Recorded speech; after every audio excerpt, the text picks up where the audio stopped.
Olá, meus queridos irmãos, queridas irmãs, amigos e amigas, que prazer estar aqui com vocês mais uma vez para este nosso momento semanal de estudo da lição da Escola Sabatina. Eu sou o pastor Hélio Cardassali e tenho imensa alegria de estar conectado com vocês aqui nos canais da Safeliz, que nos proporciona esta oportunidade de integração de gente de muitos países, quase todos os continentes, reunidos e unidos para estudar a Palavra de Deus. Que Deus abençoe a todos, que nos conceda luz, graça, conhecimento, força, disposição para vivermos segundo a Palavra do Senhor. O link que aparece aí na tela, para quem está chegando ainda, alguém que não fez, é para você fazer a sua inscrição. Quando você faz a sua inscrição, a Safeliz vai enviar para você no seu WhatsApp o estudo da lição completo, chamado resumão, e depois as porções diárias. Vai facilitar a sua vida para poder enviar seus comentários, fazer os seus pedidos de oração, e fica aqui a nossa grande motivação: compartilhe a lição com pessoas que não têm acesso ao link da Safeliz. Quero também, mais uma vez, incentivar a vocês para que oremos uns pelos outros. A Safeliz tem uma equipe de intercessores, mas quando nós oramos uns pelos outros, nós criamos um senso de unidade, de família. A oração, ela tem muito poder, e esse poder não é só em relação a nos colocar em harmonia com a vontade de Deus, mas também nos aproxima uns dos outros. E desta maneira, mesmo distantes, podemos estar próximos pelo gesto tão significativo da oração. Nós estamos avançando nas lições deste primeiro trimestre de 2026. Título nós já sabemos: Cristo em Filipenses e Colossenses. Na semana passada encerramos o estudo da carta aos Filipenses, e a partir desta semana, daqui até o final, nós vamos então, com o apóstolo São Paulo, estudar as porções semanais da carta aos Colossenses. Nesta oportunidade, nós vamos considerar aqui os versos, a partir do verso 13, deixa eu ver, até o verso 20. Lembrando que, irmãos, na lição 1, nós estudamos Colossenses 1, 1 e 2. Na lição 2, estudamos Colossenses 1, 3 a 12. Então, nós pegamos agora do 13 ao 20, uma das lições mais significativas em termos de conteúdo teológico, conteúdo de grande relevância, para compreendermos um pouco mais acerca da pessoa maravilhosa de nosso Senhor Jesus Cristo. E antes, então, de irmos para o estudo, curve sua fronte, me acompanhe nessa oração. Pai querido, Deus bondoso, quero te agradecer por tantas bênçãos recebidas em tantas áreas da nossa vida. E quero me colocar em tuas mãos para ser teu instrumento nesta hora.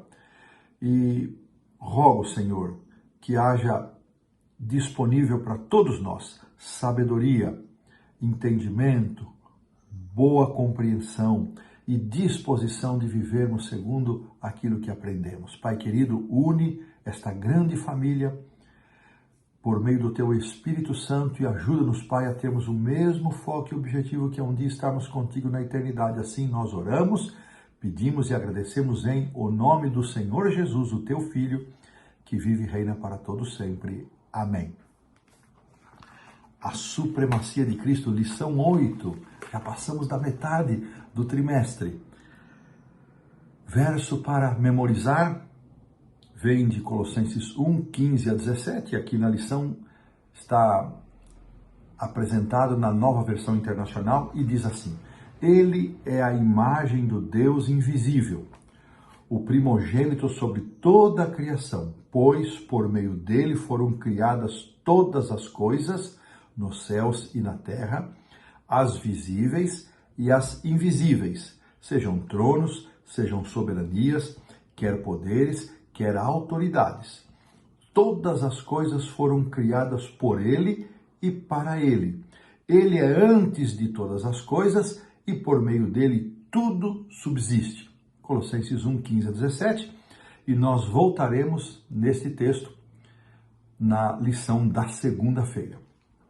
Então, como dissemos na introdução, nós vamos, a partir dessa semana, estamos retomando o estudo de Colossenses, que iniciamos nas lições 1 e 2, quando consideramos na lição 1, já mencionado, os versos 1 e 2, depois 3 a 12. Então,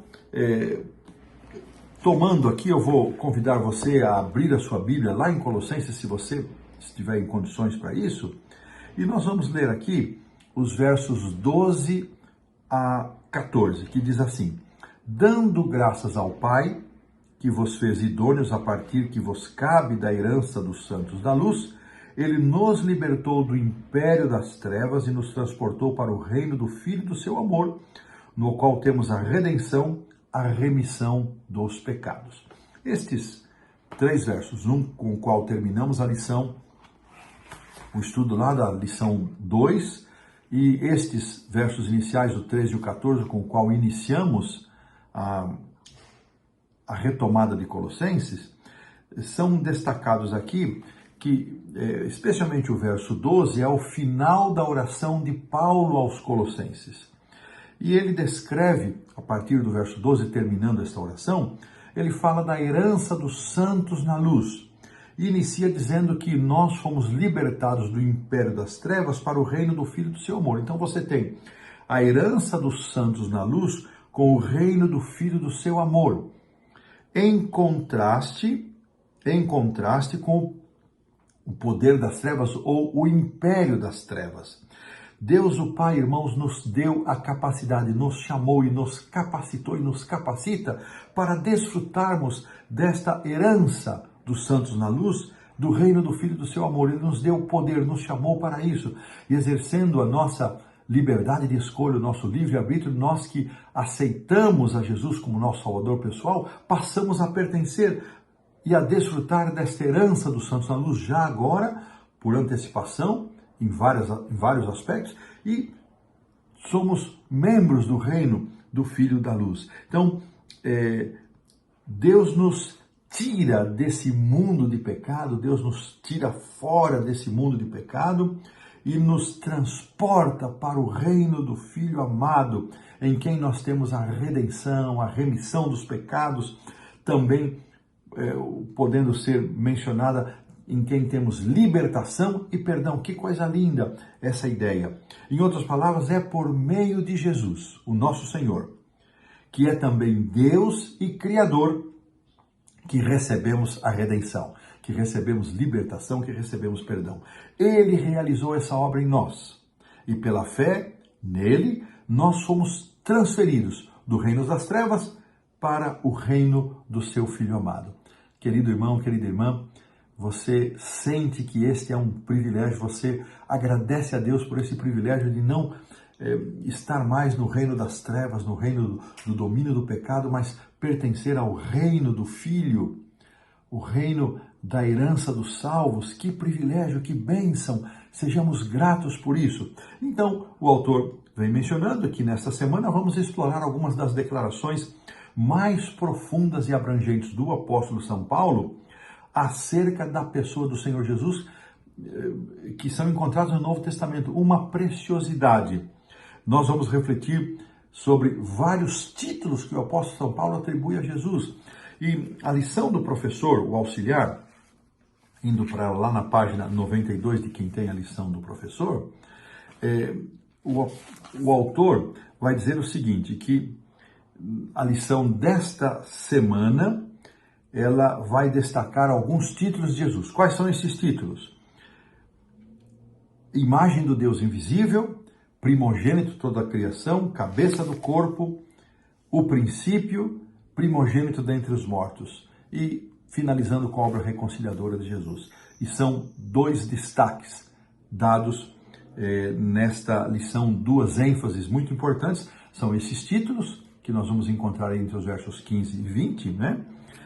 Já mencionados, e a segunda e os seus significados, e também o fato de que Jesus veio a este mundo para realizar uma reconciliação entre Deus e o ser humano, entre a raça caída e o Deus santo e poderoso. Então, os títulos de Jesus e essa obra de reconciliação. Que lição linda, irmãos. Eu espero que Deus nos conduza, nos dê sabedoria e entendimento para que possamos compreender estes títulos que têm gerado, por vezes aqui e ali ao longo dos séculos, má compreensão e distorção da posição, da natureza e da obra da pessoa do Senhor Jesus Cristo. E é com este pensamento, então, que colocamos um ponto final no sábado à tarde e desta forma avançamos para a lição do domingo. Domingo, imagem do Deus invisível. A lição faz, na parte do domingo, uma introdução para, aí sim, a partir da segunda, terça e quarta, considerar os títulos e fechando na quinta-feira a obra reconciliadora de Cristo. E aqui a expressão, a imagem que aparece no verso 15, então nós vamos considerar entre o domingo e a segunda os versos 15, 16 e 17. Neste domingo, apenas o verso 15, onde nós encontramos o seguinte do capítulo 1, ele é a imagem do Deus invisível, só a primeira parte. Depois o primogênito da criação já vai ficar para a lição da segunda-feira. Então, a imagem do Deus invisível. A lição faz aqui uma abordagem bem interessante, dizendo que o conceito bíblico de imagem, embora às vezes possa refletir aquilo que nós sabemos como uma fotografia ou uma escultura que remete a alguma coisa, que nos lembra alguma coisa, que nos conduz para alguma coisa, essas duas representações, fotografia e imagem e escultura, ainda são muito limitadas para representar e para explicar o conteúdo bíblico de imagem segundo aquilo que o apóstolo Paulo nos apresenta, precedido por outras porções da Bíblia, desde o Gênesis, a primeira carta do próprio Paulo aos Coríntios, ao segundo Coríntios, livro de Hebreus. Vamos falar um pouquinho sobre esta imagem cuja palavra, de acordo com o comentário bíblico, significa similitude, semelhança. E este Deus invisível é alguém que jamais foi visto. João registra isso no seu evangelho, no capítulo 1:18. Por favor, produção, coloque para nós aí João 1:18, tantos textos lindos que foram citados, mas eu vou ficar com esse aqui. Ninguém jamais viu a Deus. O Deus unigênito que está no seio do Pai é quem o revelou. Então, aqui nos é dito que ninguém jamais viu a Deus. Esse Deus invisível, corroborando com o apóstolo São Paulo, João faz esta afirmação. E esta imagem ou esta semelhança é destacada aqui no comentário abaixo da pergunta 1, que os seres humanos foram criados para serem parecidos com Deus, em vários aspectos, físico, espiritual, relacional, funcional, e eu tomo a liberdade de acrescentar no aspecto moral, onde se concentra o livre-arbítrio, a liberdade que os seres humanos foram criados, e ainda hoje Cristo reconquistou e ainda temos esta liberdade de escolha para aceitar ou não a salvação. Mas estes aspectos refletem a imagem de Deus apenas em certos aspectos, não é a totalidade. Porque o pecado danificou, o pecado trouxe danos a essa compreensão da imagem, mas Deus nos permite olhar para o Deus invisível, mencionado aqui por Paulo. O próprio Jesus disse, quem me vê a mim, vê o Pai, João 14:9. Paulo também menciona na carta aos Hebreus que Jesus é a expressão exata da natureza de Deus. Nunca me esqueço das aulas do meu amado e querido professor, o Dr. Wilson Andrew White, falando sobre o efeito do pecado. Quando Adão e Eva pecaram, a plenitude da imagem de Deus ela foi subjugada, ela foi achatada. É como se nós comparássemos a uma latinha que contém aí bebidas, vamos pensar água de coco, uma água com gás, uma água comum, ela foi achatada.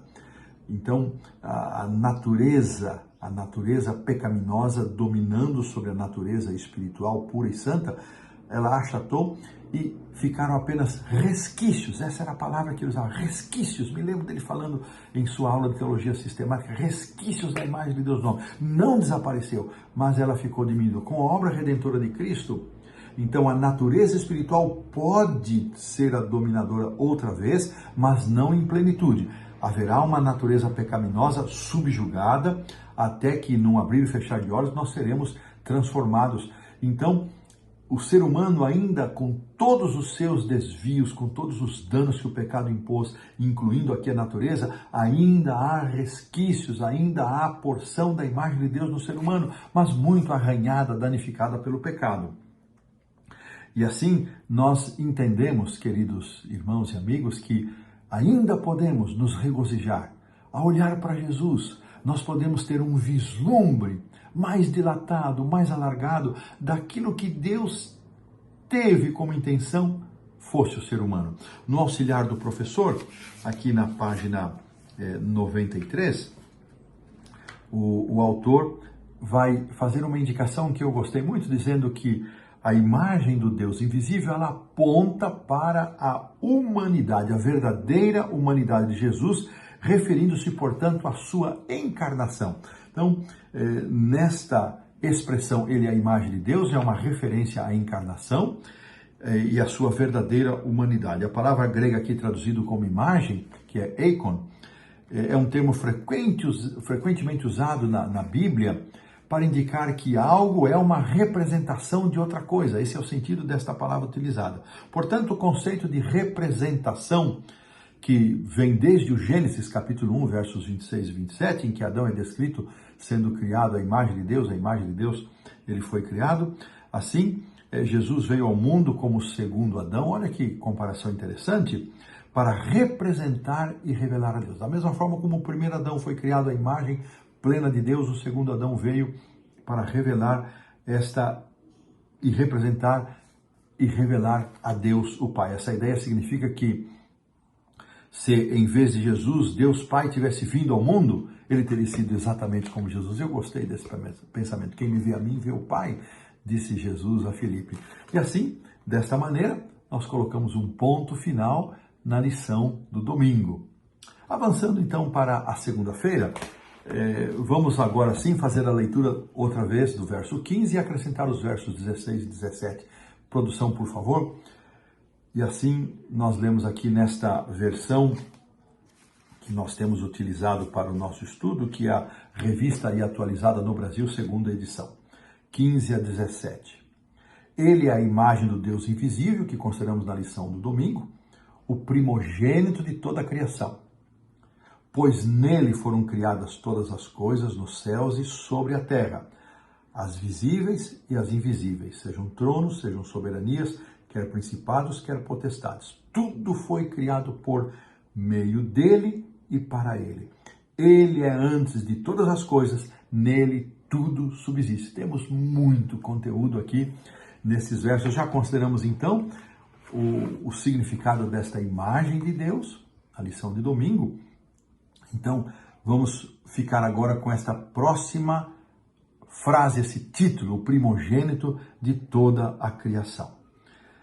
Irmãos, a lição vai nos trazer aqui que o termo primogênito, geralmente ele vai se referir a Jesus em vários textos aqui do Novo Testamento.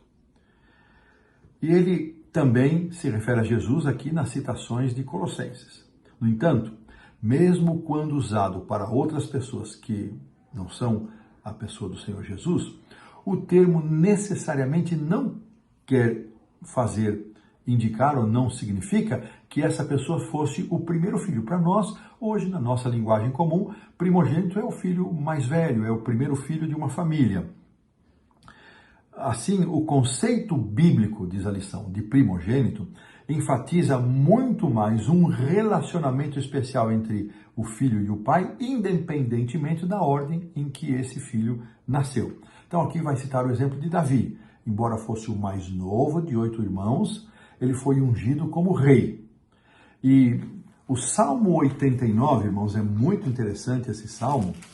É um salmo messiânico e é um salmo aqui, salmo didático de Etan, o Ezraíta, e a lição vai citar aqui 2 versos, o verso 27, onde nos é dito o seguinte: faloei por isso o meu primogênito, o mais elevado entre os reis da terra.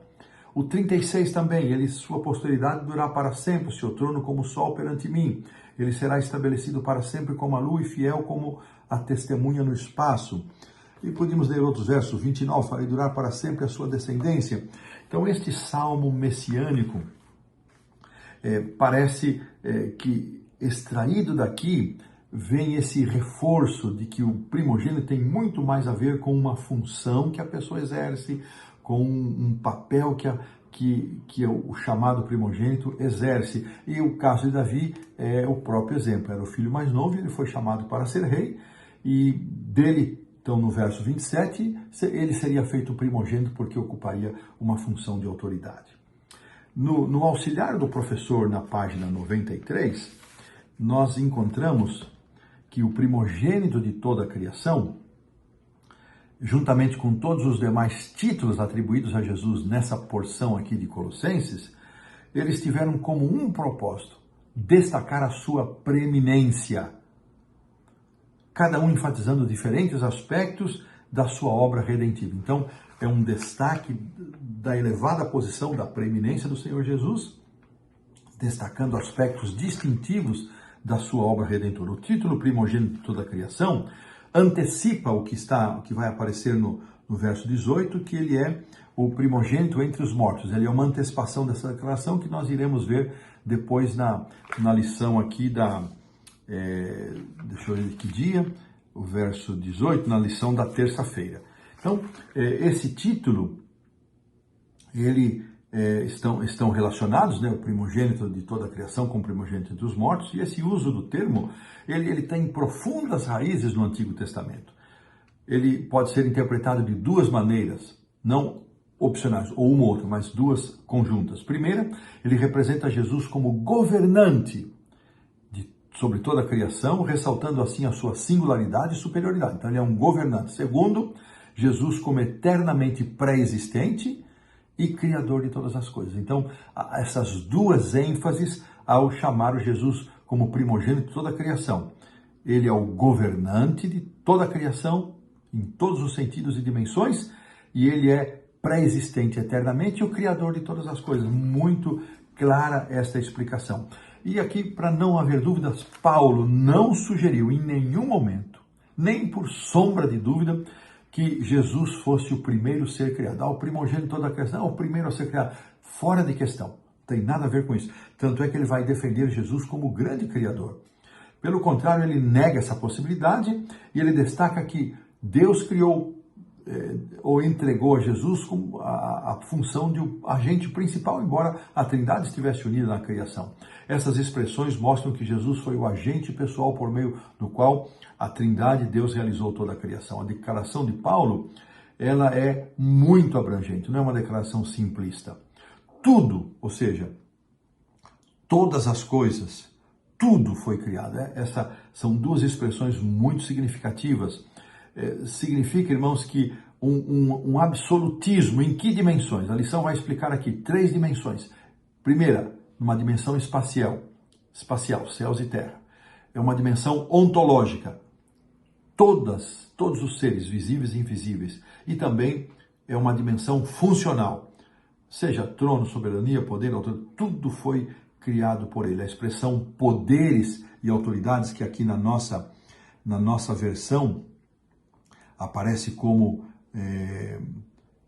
soberanias, principados e potestades, indica normalmente a seres angelicais. E para evitar mal-entendidos, Paulo acrescenta que Jesus existia antes de todas as coisas, que é o verso 17. Ele é antes de todas as coisas, para não haver dúvida daquilo que ele está falando. Então, é um título dado a Jesus para indicar a sua governança e para indicar que ele é pré-existente e, portanto, criador de todas as coisas. O comentário bíblico vai falar sobre essa expressão subsiste aqui na página 183 do volume 7. Ele vai fazer uma menção aqui, irmãos, deixa eu ver aqui se é 183, perdão, não 187. Ele vai dizer aqui essa expressão que vem aqui do grego, ela vai significar permanecer junto, manter unido, colar. Então a lição aqui enfatiza que esta palavra que aparece aqui, sinesteme, ela significa unir, ou seja, Jesus é quem mantém todo o universo conectado. ele não apenas como Criador, mas também como Redentor. Esta sua obra, essa subsistência é uma referência à obra redentora da pessoa do Senhor Jesus. Ainda falando um pouquinho sobre primogênito, irmãos, o comentário também, mesmo volume 7, aqui na página 182, menciona que esse termo é o protótokos, e é uma expressão figurada, portanto não é literal, ele não é o primeiro filho, o primeiro que nasceu, não é? Uma expressão figurada, isso tem que ficar muito claro. Descreve a Jesus como o primeiro na classificação, imagem extraída. Então ele não é o primeiro na ordem da criação, mas em classificação. Isso significa que é uma imagem extraída da dignidade e função que era exercida pelos primogênitos na família, especialmente aqui do Antigo Testamento e nas famílias reais. A posição de Cristo, ela é única. Ela é autoritativa e absoluta. Eu gostei dessa declaração aqui do comentário. A ele foram confiadas todas as prerrogativas e toda a autoridade no céu e na terra. Então, o primogênito é isso, a quem foi confiado toda a autoridade, todas as prerrogativas, não porque nasceu primeiro, não o primeiro a nascer, mas porque ele tem uma posição de governança, ele tem uma posição pré-existente, como Deus o Pai, Deus o Espírito Santo, e é aquele por meio de quem a criação se realizou. Paulo então enfatiza a posição de Cristo, porque está procurando se opor aos argumentos dos falsos mestres dos seus dias, que declaravam que Cristo havia sido criado e que negavam, portanto, a sua supremacia.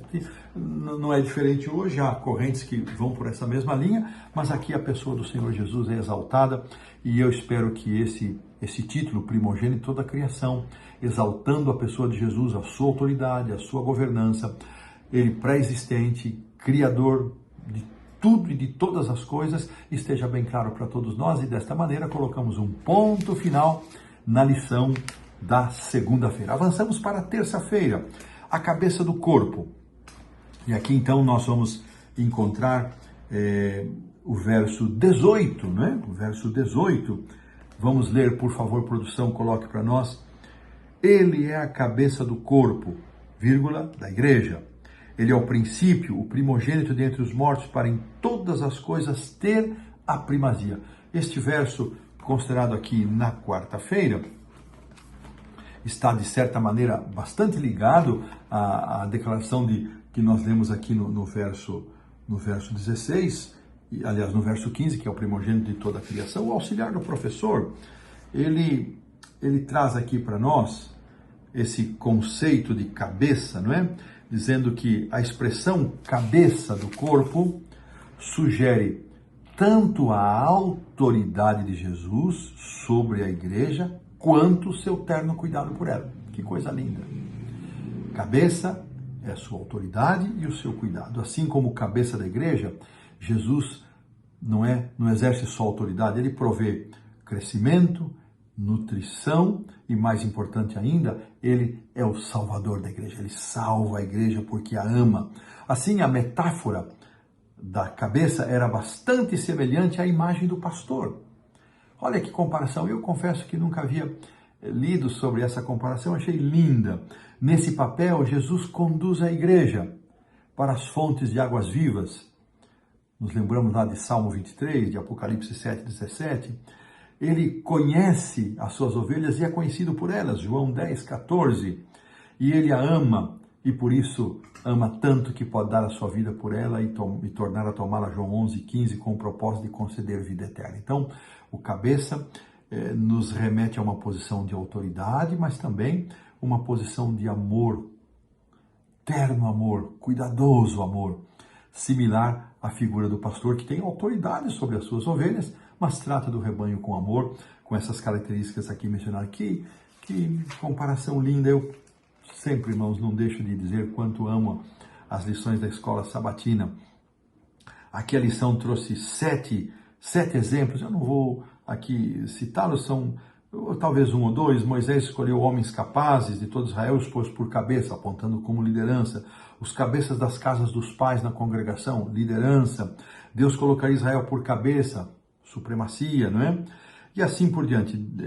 Assim, Cristo, como cabeça da igreja, diz a lição, exerce liderança, oferece orientação e sustenta a unidade e o crescimento da igreja. Aqui no comentário bíblico, volume 7, na página 183, deixa eu ver aqui a expressão, a cabeça do corpo.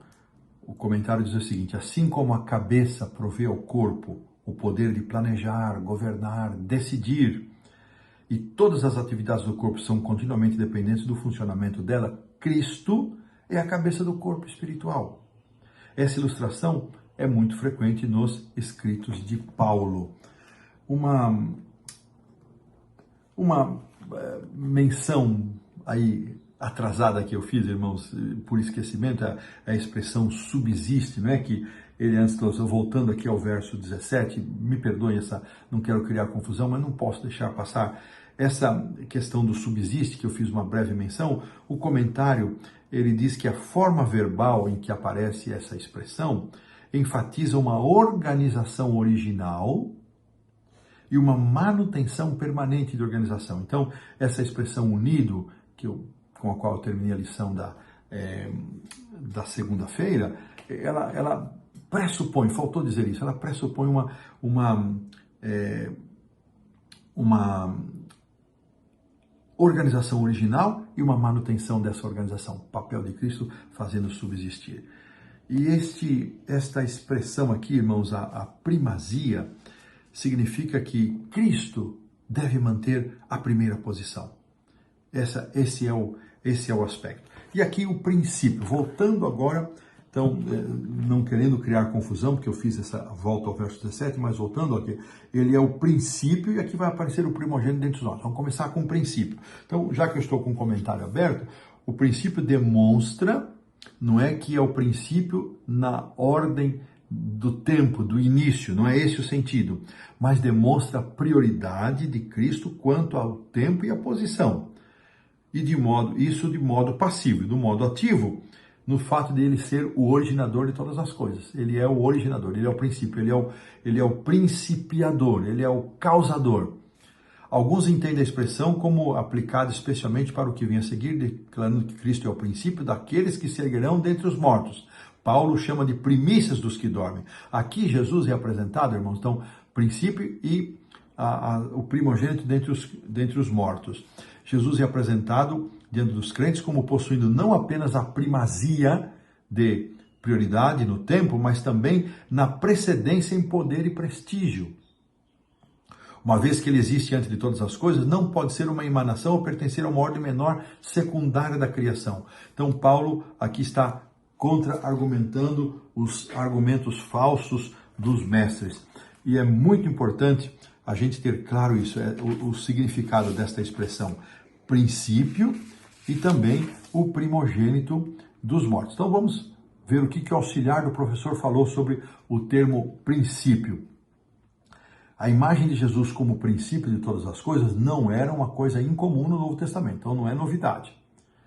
Em maior ou menor grau, todas as ocorrências se baseiam em Gênesis 1:1.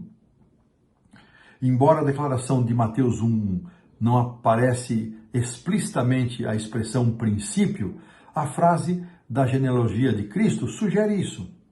O Evangelho de Marcos começa, vamos ver se na nossa versão ele traz isso, o Marcos 1:1, deixa eu ver aqui, irmãos, se ele traz esta expressão, esse termo aqui nesta versão, o princípio, traz princípio do Evangelho de Jesus Cristo, Filho de Deus. Então, Marcos começa assim e depois João, capítulo 1, vai dizer, no princípio era o verbo. Então, essas expressões, embora Mateus não use explicitamente, mas ele está indicando que o princípio é esse, né? Depois aqui o Evangelho de João abre com essa afirmação e de modo semelhante, João também inicia a sua primeira carta fazendo alusão tanto ao seu Evangelho quanto ao livro de Gênesis, na primeira carta de João, capítulo 1, verso 1.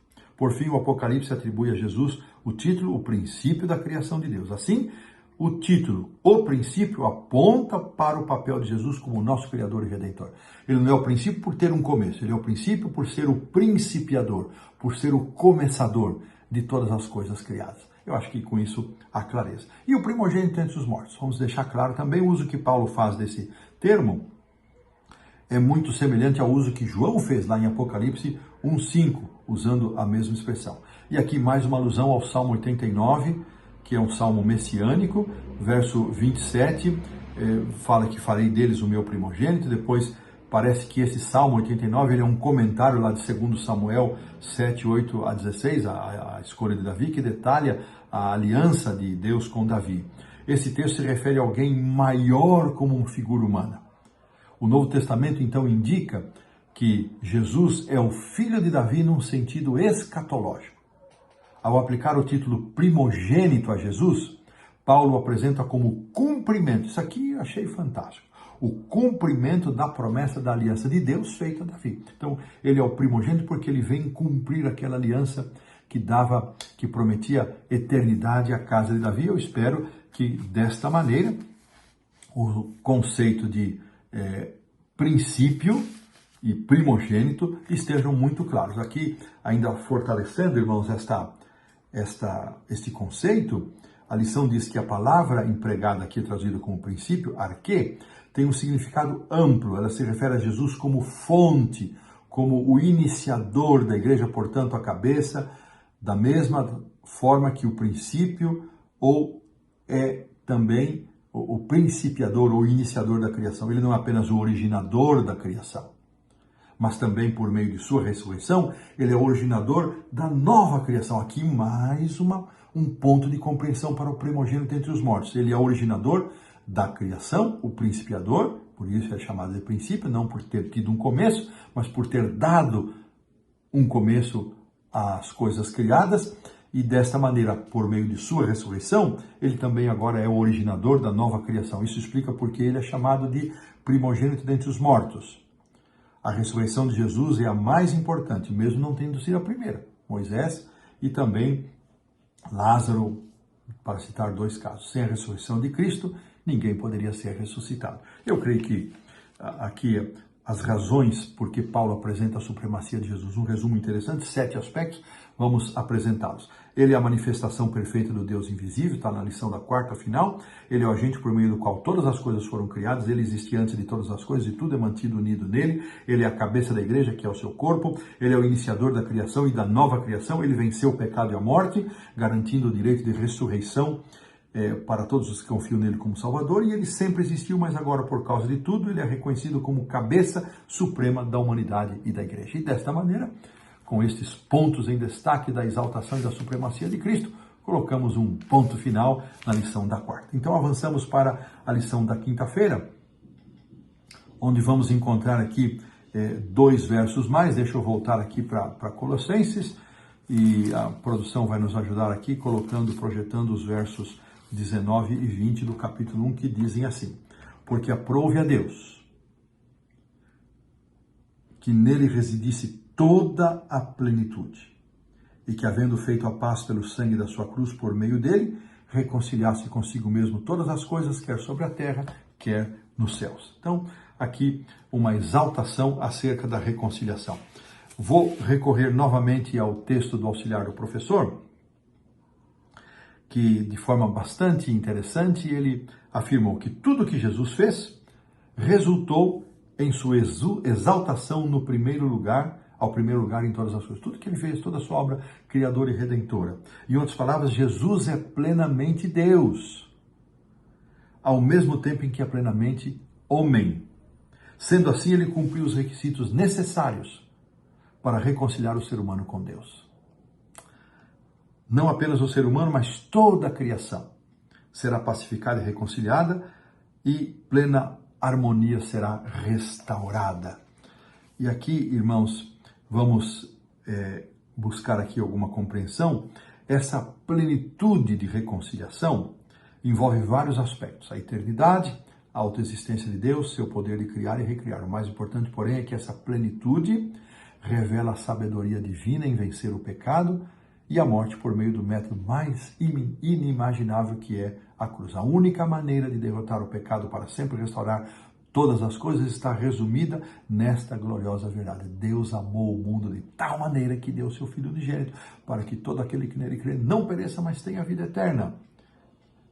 Ele amou o universo e nos amou, tanto que arriscou tudo para salvar por meio da morte de Cristo a todos aqueles que o aceitarem como Salvador. Paulo utiliza essa expressão fascinante para concluir a sua descrição de Jesus, o reconciliador, mencionando que foi do agrado do Pai que toda a plenitude da divindade residisse nele. É muito interessante isso, irmãos. Mais uma ênfase para desbaratar todos aqueles que colocam em dúvida a plenitude da divindade de Jesus. Vamos aqui no comentário bíblico destacar, então, esse conceito, essa expressão residisse, não é? Toda a plenitude. Vamos começar com plenitude. É o pleroma, é a plenitude, é o completo. No Novo Testamento, ele tem um sentido de integridade, de íntegro. Paulo diz aos perversores da verdade, aqueles que pervertiam a verdade, que a totalidade de cada função da divindade reside em Cristo. Dessa forma, ele é Senhor de todas as coisas criadas. Essa plenitude residia em Cristo desde o princípio, eternamente. Então, não resta dúvida. Essa expressão residisse em Cristo é compreendida a perfeita expressão da divindade. Esta completa e eterna, essa expressão da divindade alcançou plena manifestação apenas quando o sacrifício do Salvador ocorreu, porque o aspecto sacrificial da perfeição divina não havia sido visto antes da sua morte. Então, todas as coisas, essa é uma outra expressão aqui importante, aprove Deus que neles residisse toda a plenitude e havendo feito paz, por meio dele reconciliasse todas as coisas. Essa expressão, todas as coisas, pode se referir ao efeito de longo alcance do pecado e da redenção, não apenas sobre os seres inteligentes. Não significa que animais serão redimidos, não é esse o sentido, mas que os efeitos de longo alcance, aqui pelo menos não é esse o sentido, não apenas afetará os seres inteligentes, mas também sobre os seres irracionais e os seres inanimados, porque até a criação geme. Coisa, muito conteúdo maravilhoso nessa lição. E desta maneira, irmãos, a lição termina aqui com uma reflexão do desejado. E eu vou pedir para ler o primeiro parágrafo desse texto de Ellen White, que começa ali: com dor e espanto o céu contemplou Cristo suspenso na cruz. Por uma vida de rebelião, Satanás e todos os que se unem a ele se colocam em tanta desarmonia com Deus que sua presença é um fogo consumidor. A glória daquele que é amor os destruirá. Fazendo um contraste sobre os salvos e os perdidos, desejado, página 618. E aí o finalzinho do segundo parágrafo, página 616, o próprio Cristo compreendeu plenamente os resultados do sacrifício feito no Calvário. Ele pensava em tudo isso quando na cruz exclamou: está consumado. E desta maneira, pomos um ponto final na lição da quinta-feira. Avançando então para a sexta-feira, vou ficar com os 3 parágrafos que aparecem ali no livro Evangelismo,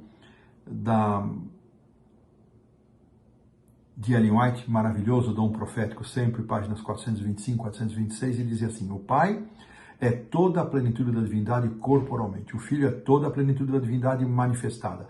A palavra de Deus declara que ele é a expressão exata do seu ser.